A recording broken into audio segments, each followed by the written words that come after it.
Hello everyone. जैसा कि आप सभी लोगों को पता होगा कि हम एम लक्ष्मीकांत की इंडियन पॉलिटी के जो हैंड रिटन शॉर्ट नोट्स हैं उसकी हम क्लास लेते हैं। ठीक है, तो आज हम करने वाले हैं 5वां चैप्टर एम लक्ष्मीकांत का, जिसका नाम है संघ एवं इसका क्षेत्र। ठीक है, इसका नाम क्या है? संघ एवं इसका क्षेत्र। राज्य में एक्स्ट्रा लिख दी हूँ, तो आप लोग मतलब समझ जाइएगा कि इसका यही नाम है। ठीक है, इसके पहले हम 4 चैप्टर कर चुके हैं और उसके जो नोट्स हैं, हैंड रिटन नोट्स, हमारे टेलीग्राम चैनल पर उपलब्ध हैं। आप वहाँ से जाकर डाउनलोड कर सकते हैं। ठीक है, चलिए आज करते हैं इसके 5वें चैप्टर को और देखते हैं इसका एक्सप्लेनेशन। ठीक है, हमारा जो कॉन्स्टिट्यूशन है यानी हमारा जो संविधान है उसका भाग 1 जो है उसमें संघ और इसके क्षेत्र का उल्लेख किया गया है और ये अनुच्छेद 1 से लेकर 4 तक उल्लिखित है। ठीक है,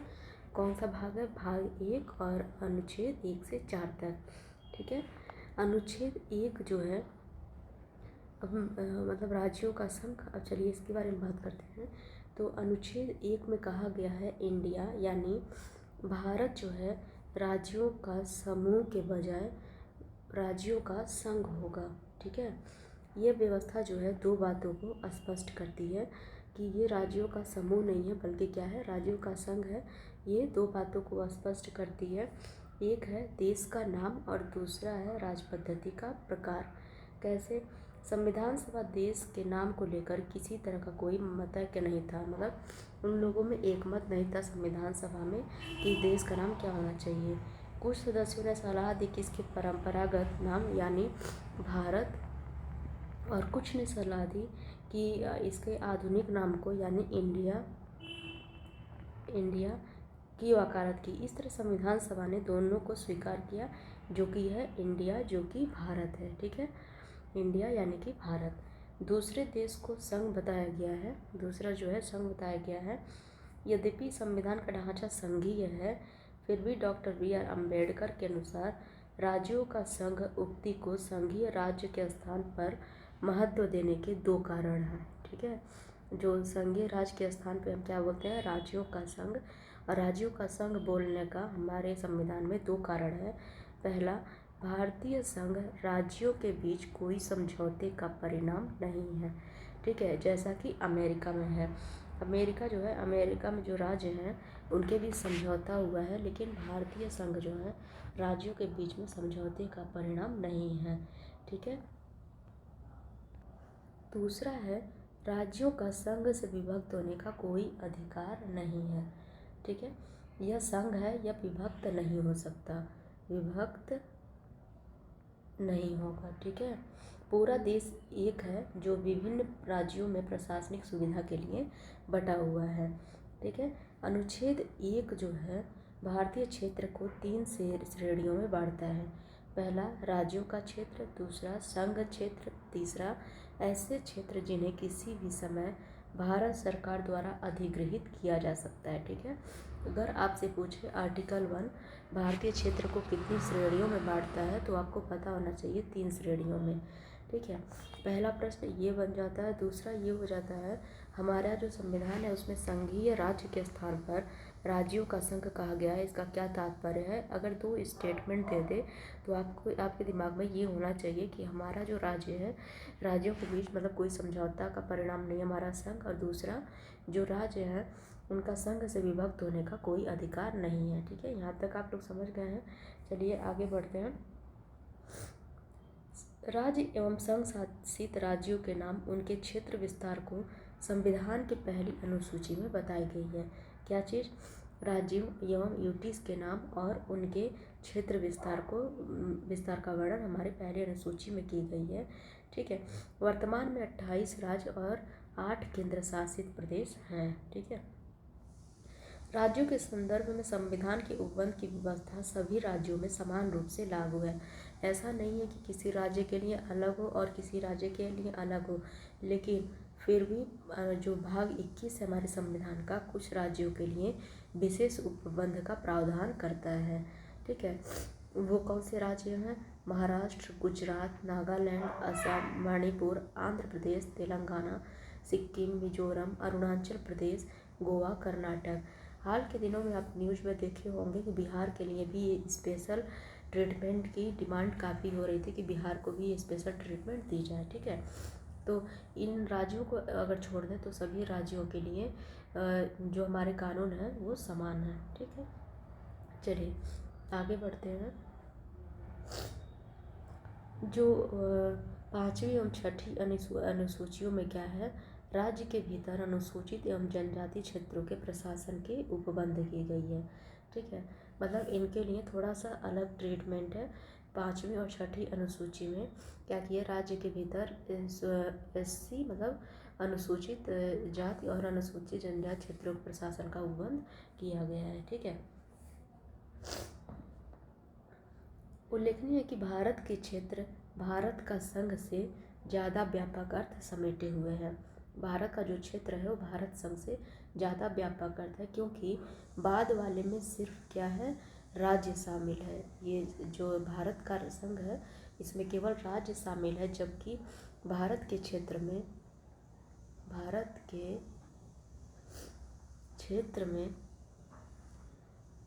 राज्य, यूटीज और वे भी राज्य जो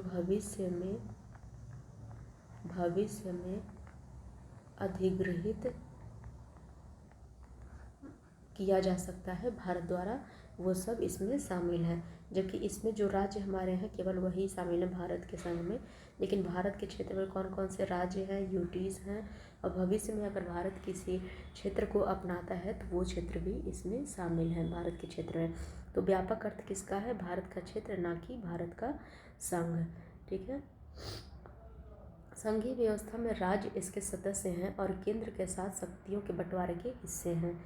जो हमारा भारत है इसमें केंद्र और राज्यों के बीच शक्तियों का बंटवारा हुआ है। लेकिन हमारा जो यूटीज़ है, यूटीज़ के लिए क्या होता है, केंद्र सारी शक्तियों का डायरेक्ट वो उपयोग करती है, ठीक है। संशासित क्षेत्र एवं केंद्र द्वारा अधिगृहित क्षेत्र में सीधे केंद्र सरकार का प्रशासन होता है। इसमें देखिए केंद्र और जो राज्य हैं दोनों में तो शक्तियों का बंटवारा होता है, लेकिन यूटीज़ में केंद्र सरकार इस पे नियंत्रण करती है, किसके द्वारा, राज्यपाल के द्वारा, ठीक है। यहाँ पे दिया हुआ है यूटीज़ में सीधे केंद्र सरकार का प्रशासन होता है। जैसा आप सभी लोगों को पता होगा कि जो हमारे राज्यपाल की नियुक्ति होती है वो केंद्र सरकार के द्वारा ही होती है और वो राज्य के प्रशासन को देखते हैं। राज्य के मुखिया होते हैं हमारे कौन, राज्यपाल, ठीक है। तो कौन मतलब केंद्र सरकार का इस पे यूटीज़ में डायरेक्ट नियंत्रण होता है। चलिए आगे बढ़ते हैं।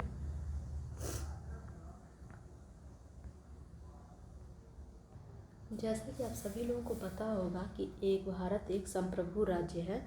संप्रभु मतलब कहने का तात्पर्य यह है कि भारत पे किसी का कोई नियंत्रण नहीं है, किसी दूसरे देश का। भारत अपने डिसीजंस खुद लेता है, ठीक है।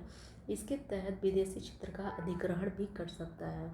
मतलब भारत संप्रभु है तो वो ऐसा नहीं है विदेशी क्षेत्र का अधिग्रहण करना हो तो किसी देश से पूछे और फिर उसका डिसीजन ले या उसका डिसीजन इसके ऊपर थोपा जाए, ऐसा नहीं है।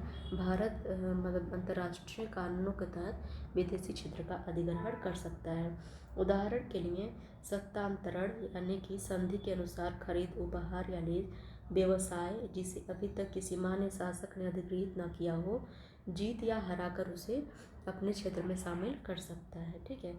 उदाहरण के लिए भारत ने संविधान लागू होने के बाद कुछ विदेशी क्षेत्रों का अधिग्रहण किया। हमारा संविधान लागू हो गया था उसके बाद उसने विदेशी क्षेत्रों का अधिग्रहण किया।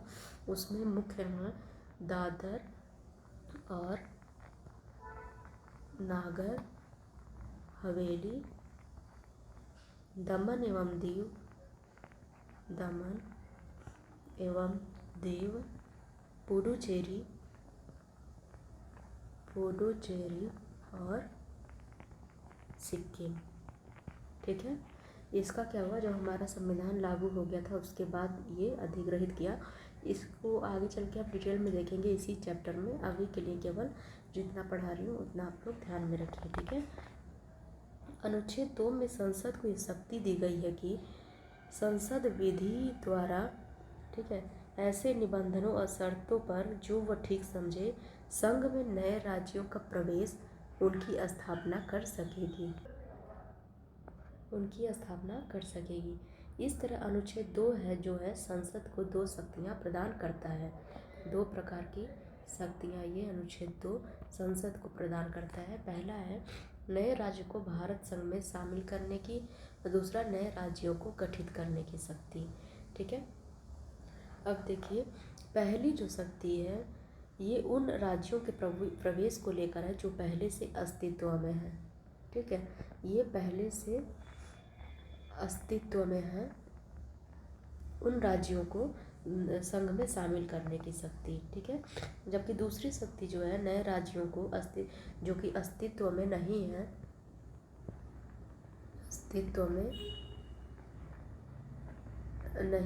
उन्हें शामिल करने की शक्ति से संबंधित है। ठीक है, अनुच्छेद 2 जो है उन राज्यों जो भारतीय संघ के हिस्से नहीं है प्रवेश एवं गठन से संबंधित है। किसके? जो भारतीय संघ के हिस्से नहीं है, ठीक है, उनसे संबंधित है अनुच्छेद 2।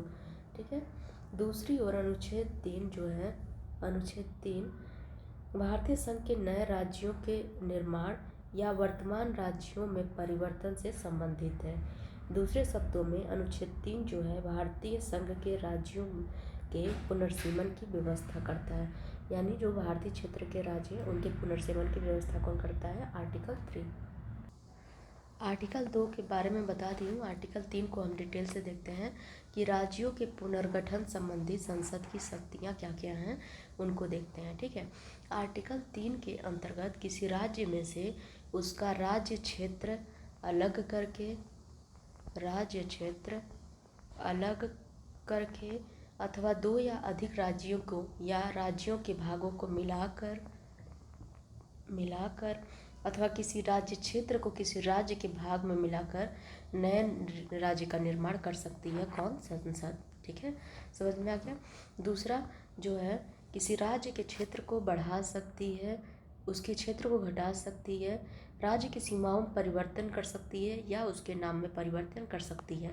ये सभी जो प्रावधान है किसके तहत आते हैं? हमारे संविधान के अनुच्छेद 3 के तहत।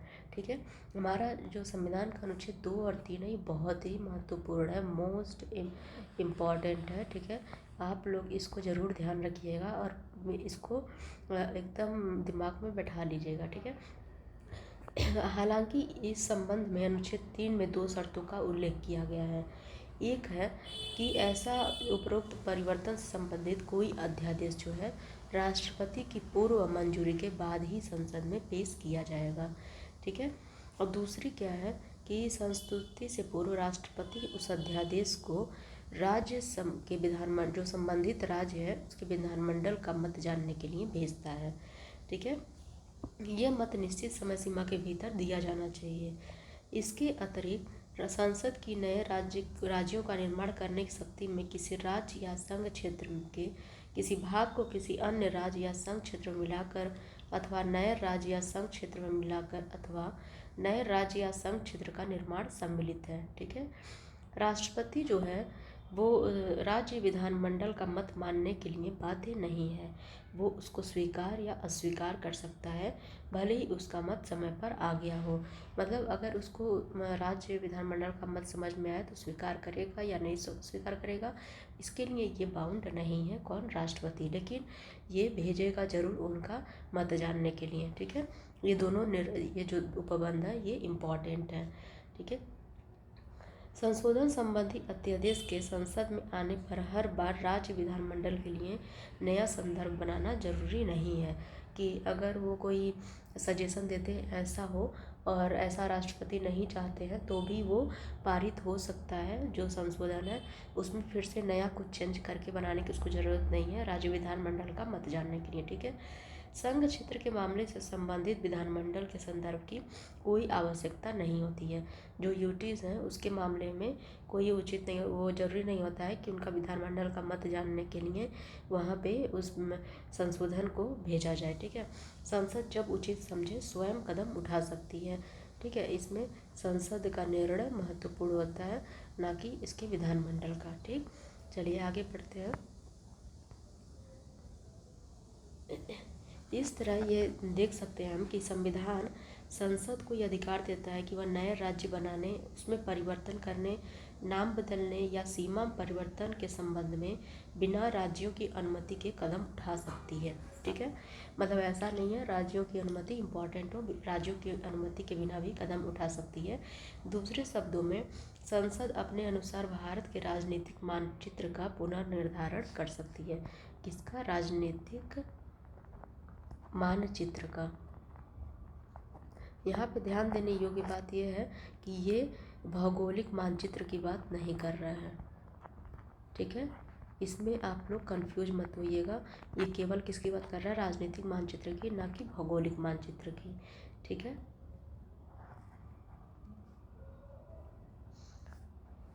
दूसरे शब्दों में यहाँ इस तरह संविधान द्वारा क्षेत्रीय एकता या राज्य के अस्तित्व को गारंटी नहीं दी गई है कि राज्य के अस्तित्व को गारंटी दे दिया और कभी राज्य को ना समाप्त कर सकते हैं, ना दूसरे राज्य में मिला सकते हैं या सीमा नहीं बदल सकते, ऐसी कोई गारंटी राज्यों को नहीं दी गई है। इस तरह भारत को सही कहा गया है विभक्त राज्यों का अविभाज्य संघ। ठीक है, राज्यों को एक दूसरे मिलाया जा सकता है, से उसकी सीमा परिवर्तित की जा सकती है, लेकिन संघ से अलग होने का उन्हें अधिकार नहीं है। ठीक है, संघ सरकार राज्य को समाप्त कर सकती है, जबकि राज्य सरकार संघ को समाप्त नहीं कर सकती है।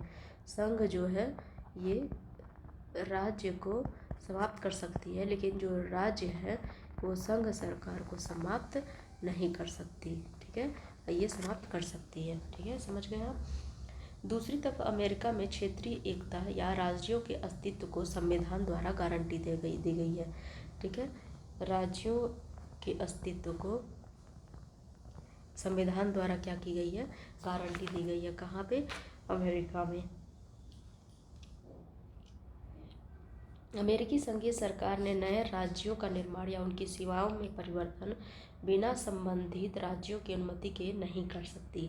मतलब कोई भी परिवर्तन अमेरिका को अगर राज्यों के संबंध में करना हो तो राज्यों से अनुमति लेना वो इम्पॉर्टेंट होता है, नेसेसरी है। ठीक है, इसलिए अमेरिका को अविभाज्य राज्यों का अविभाज्य संघ कहते हैं।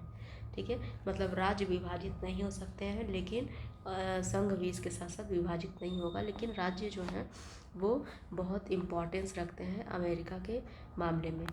अब आता है संविधान का अनुच्छेद 4, जो स्वयं ये घोषित करता है कि नए राज्यों का प्रवेश, ठीक है, जो कि प्रवेश और गठन जो कि आर्टिकल 2 के अंतर्गत है, और नए राज्यों के निर्माण, सीमाओं, क्षेत्रों और नामों में परिवर्तन जो कि आर्टिकल 3 के अंतर्गत है, को संविधान के अनुच्छेद 368 के तहत संशोधन नहीं माना जाएगा। ठीक है, अर्थात इस तरह का कानून एक सामान्य बहुमत और साधारण विधायी प्रक्रिया के जरिए पारित किया जाएगी। ठीक है, किसके द्वारा? साधारण बहुमत और साधारण विधायी प्रक्रिया। जैसा कि आप सभी लोगों को पता होगा 368 जो होता है विशेष बहुमत इसमें चाहिए होती है, तो उसके तहत ये संशोधन नहीं माना जाएगा, आर्टिकल 2 और आर्टिकल 3 में जो संशोधन है। ठीक है, अब एक प्रश्न उठा, क्या संसद को यह अधिकार है कि वो किसी राज्य के क्षेत्र को समाप्त कर दे? ठीक है, आर्टिकल 3 के अंतर्गत भारतीय क्षेत्र को किसी अन्य देश को दे दे। ठीक है, ऐसा सवाल कब आया? यह प्रश्न उच्चतम न्यायालय के सामने तब आया जब 1960 में राष्ट्रपति द्वारा एक संदर्भ के जरिए उससे इस बारे में पूछा गया। ठीक है, केंद्र सरकार के एक निर्णय की बेरुबाड़ी संघ, जो कि पश्चिम बंगाल में है, पर पाकिस्तान का नेतृत्व हो, ने राजनीतिक विद्रोह उत्पन्न कर दिया। ठीक है, ऐसा लोग मानते थे कि इस पर पाकिस्तान का हक है, तो पाकिस्तान में होना चाहिए, इस पर क्या हुआ? राजनीतिक विद्रोह होने लगा, जिस कारण राष्ट्रपति से संदर्भ लिया गया। ठीक है, हाँ, सुप्रीम कोर्ट ने क्या कहा कि संसद की शक्ति राज्यों की सीमा समाप्त करने और अनुच्छेद 3 के अंतर्गत भारतीय राज्यों को अन्य देश को देने की नहीं है। मतलब सुप्रीम कोर्ट का मानना था कि जो संघ है किसी अन्य देश को भारतीय क्षेत्र को नहीं दे सकता है अनुच्छेद 3 के तहत। ये जो कार्य होगा आर्टिकल 368 के तहत संशोधन करके ही किया जा सकता है, ना कि सामान्य बहुमत द्वारा। ठीक है, जैसा कि आप सभी लोग देख पा रहे होंगे, मैं यहाँ बताई आर्टिकल 4 क्या कहता है कि जो आर्टिकल 2 और आर्टिकल 3 के अंतर्गत जितने भी संशोधन होंगे वो 368 के तहत संशोधन नहीं माने जाएंगे। लेकिन इसमें सुप्रीम कोर्ट ने क्या कहा, अगर अपने क्षेत्र को किसी देश को देना है तो आपको आर्टिकल 368 के तहत संशोधन करना होगा। ठीक है, इसी संबंध में 9वां संविधान संशोधन अधिनियम पारित हुआ। ठीक है, और इसके जैसे ये संविधान संशोधन अधिनियम पारित हुआ तो ये जो क्षेत्र है ये क्या किया गया, पाकिस्तान को हस्तांतरित कर दिया गया। ठीक है, ये वो करके मतलब संशोधन करके। दूसरी तरफ 1969 में उच्चतम न्यायालय ने व्यवस्था दी कि भारत और अन्य देश के बीच सीमा निर्धारण विवाद को हल करने के लिए संवैधानिक संशोधन की जरूरत नहीं है। 1960 में इसने ये निर्णय दिया कि संशोधन की ज़रूरत है 368 के तहत, जबकि 1969 में सुप्रीम कोर्ट ने क्या बोला कि संशोधन जो है संवैधानिक संशोधन की ज़रूरत नहीं है। ठीक है, ये कार्य कार्यपालिका द्वारा किया जा सकता है। इसमें भारतीय क्षेत्र को विदेश को सौंपना शामिल नहीं है। मतलब सब ले सकते, जब वहाँ से अपने क्षेत्र को ले सकते हैं लेकिन विदेश को नहीं सौंप सकते। ठीक है, चलिए आगे पढ़ते हैं। बांग्लादेश के साथ क्षेत्रों का आदान प्रदान। ठीक, 100वां संविधान संशोधन अधिनियम 2015 को इसलिए अधिनियमित किया गया कि भारत द्वारा कुछ भूभाग का अधिग्रहण किया जा सके, जबकि कुछ अन्य भूभाग को बांग्लादेश को हस्तांतरित किया जा सके। इस समझौते के तहत जो भारत और बांग्लादेश की सरकारों के बीच हुआ, इस लेन देन में भारत ने 111 विदेशी अंतर क्षेत्र, ठीक है, बांग्लादेश को हस्तांतरित कर दिया, जबकि 51 अंतर क्षेत्र भारत को हस्तांतरित किया गया। ठीक, इसके साथ ही इस लेन देन में प्रतिकूल दखलों का हस्तांतरण तथा 6.1 किलोमीटर असीमांकित सीमाई क्षेत्र का सीमांकन भी शामिल था। ठीक है, इन 3 उद्देश्यों की पूर्ति के लिए, मतलब ये जो 3 उद्देश्य हैं इनकी पूर्ति के लिए संविधान ने 4 राज्यों यानी कि असम, पश्चिम बंगाल, मेघालय और त्रिपुरा के भूभाग से जुड़े पहले अनुसूची के प्रावधानों को संशोधित किया। ठीक है, क्या किया, पहली अनुसूची से जुड़े प्रावधानों को संशोधित किया। अब देखते हैं संशोधन की निम्नलिखित पृष्ठभूमि है। भारत और बांग्लादेश की लगभग 4096.7 किलोमीटर सीमा जो है किलोमीटर ज़मीनी सीमा है। भारत पूर्वी पाकिस्तान ने ज़मीनी सीमा का निर्धारण 1947 में रैडक्लिफ अवार्ड के द्वारा हुआ था। जो पूर्वी पाकिस्तान है उसके साथ भारत की सीमा का निर्धारण कब हुआ था, 1947 में। और किसके लिए, पूर्वी पाकिस्तान की सीमा के साथ। ठीक है, लेकिन विवाद हुआ था। विवाद रैडक्लिफ अवार्ड के कुछ प्रावधानों को लेकर हुआ, जिनका समाधान 1950 का बग्गे अवार्ड के अनुसार किया जाना था। ठीक है, पुनः 1958 में नेहरू नून समझौते के द्वारा की गई। हालांकि बेरूबाड़ी यूनियन के विभाजन को सर्वोच्च न्यायालय में चुनौती दी गई। ठीक है, सर्वोच्च न्यायालय के निर्णय के अनुपालन में संविधान का 9वां संशोधन अधिनियम 1960 में पारित हुआ। लगातार मुकदमेबाजी तथा अन्य राजनीतिक घटनाक्रमों के चलते यह अधिनियम अधिसूचित नहीं किया जा सका। भूतपूर्व पूर्वी पाकिस्तान, जिसका अभी क्या नाम है, पूर्वी पाकिस्तान का बांग्लादेश के भूभागों को लेकर था। ठीक है, 16 मई 1974 को दोनों देशों के बीच में ज़मीनी सीमा का सीमांकन एवं संबंधित मामलों के लिए एक समझौता हुआ ताकि इन जटिल मुद्दों को हल किया जा सके। ठीक, इन समझौते की भी पुष्टि नहीं किया जा सकी, क्योंकि यह ज़मीन के हस्तांतरण का मामला था जिसके लिए संविधान संशोधन की जरूरत थी। ठीक है, इस संबंध में ज़मीन उस क्षेत्र के विशेष को चिन्हित करने की जरूरत थी जिसे हस्तांतरित किया जाना था। इसके पश्चात असीमांकित ज़मीनी सीमा, प्रतिकूल कब्जे वाले भूभागों तथा अंतर क्षेत्र के आदान प्रदान को विकसित कर 6 सितंबर 2011 को एक प्रोटोकॉल पर दस्तखत कर इस मुद्दे को हल करने का प्रयास किया गया, जो कि भारत बांग्लादेश के बीच ज़मीनी सीमा समझौता 1974 का अभिन्न हिस्सा था। इस प्रोटोकॉल को असम, मेघालय, त्रिपुरा, पश्चिम बंगाल राज्य सरकारों के सहयोग एवं सहमति से तैयार किया गया। ठीक है।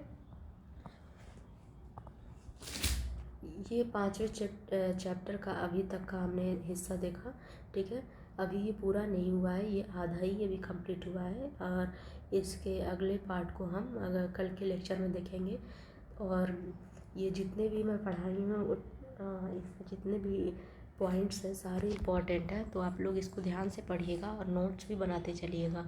और इसका जो PDF है हमारे टेलीग्राम चैनल पर उपलब्ध है, आप वहाँ से जाके डाउनलोड कर सकते हैं, ठीक है। मिलते हैं अगले क्लास में।